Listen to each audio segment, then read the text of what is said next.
Mesdames et Messieurs les présidents et présidentes des institutions de la République, Mesdames et Messieurs les membres du gouvernement, Mesdames et Messieurs les responsables de partis politiques, Mesdames et Messieurs les délégués au dialogue politique, distingués invités,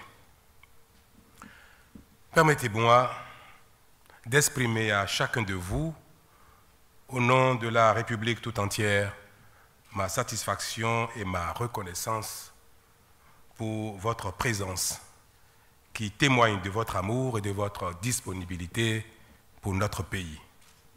Notre rencontre de ce jour, loin d'être le signe d'un quelconque stress de notre démocratie, s'apparente à mon sens à une exigence de check-up quand survient une quinte de tout d'une résonance inhabituelle. Notre système partisan était devenu nuisible pour notre pays, tel un ongle incarné dans l'orteil. Fallait-il le tailler avec courage dans la douleur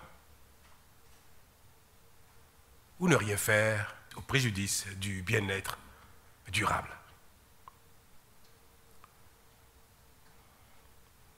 Avec honneur et responsabilité, notre 7e législature a vaincu la fatalité en réformant notre dispositif partisan par le vote à la quasi-unanimité de ses députés, toutes tendances confondues, d'une nouvelle charte des partis politiques et d'un nouveau code électoral pour répondre à notre besoin unanime d'assainissement.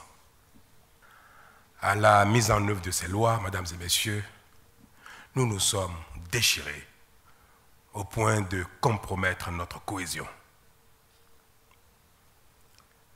Nous, acteurs politiques, avons semé à notre propre égard le doute, la méfiance et la défiance dans l'esprit de nos concitoyens. Si les événements des mois d'avril, de mai et juin n'ont pas remis en cause le processus démocratique de notre pays, encore moins son édifice républicain, ils auront néanmoins révélé une certaine inadéquation entre l'idéal unanimement partagé et notre capacité à tous de nous adapter aux exigences de cet idéal. Notre pays nous appelle au réalisme, à la solidarité et à la cohésion. Aussi indiqué qu'il puisse paraître, notre charte des partis politiques et notre code électoral nous ont causé du tort. Parce que bon nombre d'entre nous, à la mise en œuvre, ne s'y sont pas retrouvés. Aussi apparaît-il désormais pertinent que les acteurs politiques se retrouvent pour apprécier leur application, réfléchir et échanger sur les adaptations possibles à y apporter en vue d'une meilleure et réaliste organisation de l'espace politique et de la compétition politique, permettant le renforcement de l'unité nationale et de la concorde, tout en préservant l'indispensable assainissement des pratiques politiques. C'est convaincu de cet idéal que j'ai convoqué les présentes assises dédiées au dialogue politique, ainsi que je me suis engagé le 20 mai dernier devant notre peuple, puis réitéré le 15 juillet lors de ma rencontre avec certains responsables politiques. Le dialogue politique auquel je vous convie trouve sa justification dans la volonté de notre peuple de voir ces acteurs politiques se hisser à la hauteur des défis qu'impose la construction de l'État et la consolidation de la nation. Il s'inscrit dans mon souci permanent d'associer les acteurs politiques à la recherche des compromis aux questions politiques essentielles, notamment électorales, dont la résolution est indispensable à notre cohésion et à notre marche vers le progrès. Sa finalité réside dans les recommandations responsables qu'il vous appartiendra de formuler à mon endroit. Je suis convaincu que la foi qui vous anime et l'engagement politique responsable qui est le vôtre nous permettront de trouver les solutions qui renforcent davantage nos institutions et les éloignent de toutes les formes de perversion et de régression.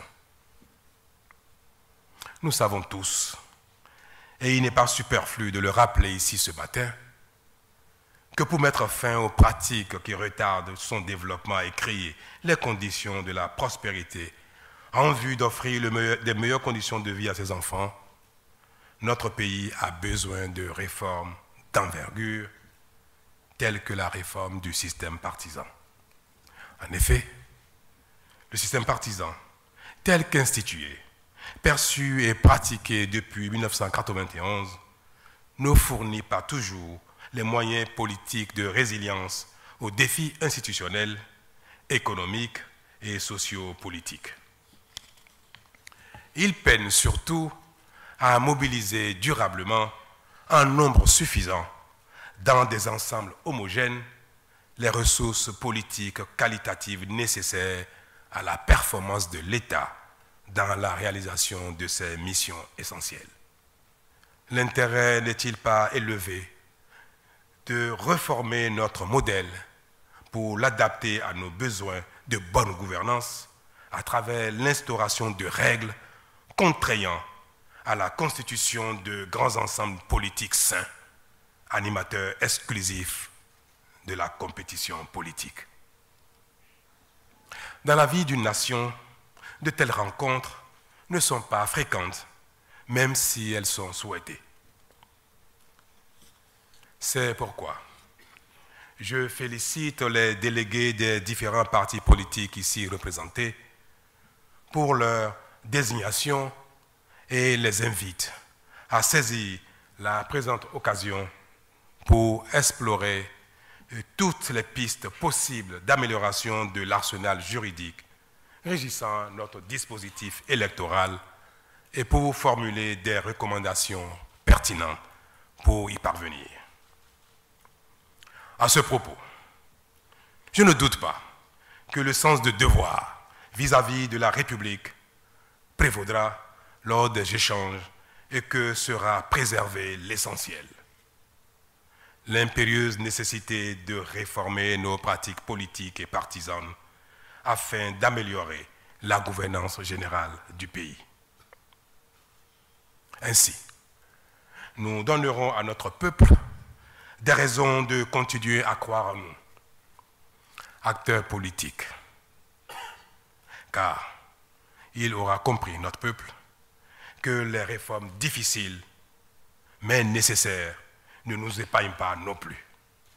Mieux, nos concitoyens apprécieraient bien de voir que nous consentons, nous aussi, les sacrifices nécessaires au développement de tous, comme nous l'exigeons à nos autres concitoyens. En tout état de cause, je voudrais ici vous rassurer, chers délégués, que mon gouvernement appréciera avec diligence la pertinence et l'opportunité de vos recommandations en vue d'accomplir les actes qui relèveront de sa responsabilité. Je ne doute pas qu'il en sera de même pour l'Assemblée nationale.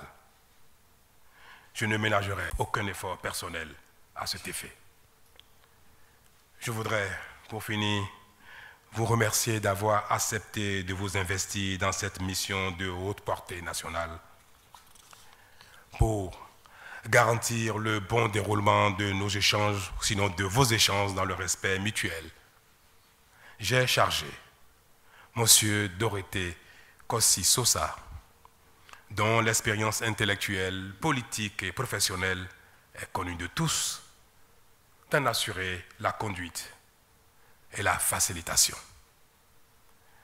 À ses côtés, officieront M. Victor Prudent Topanou, que j'ai désigné comme premier rapporteur, et deux autres que je voudrais que vous désigniez vous-même en votre sein. Comptant sur l'engagement de chacun et de tous au service de la République, notre bien commun, je déclare ouvert le dialogue politique dont j'aurai le bonheur de recevoir ici même samedi prochain les conclusions. Vive la classe politique, vive le Bénin, je vous remercie.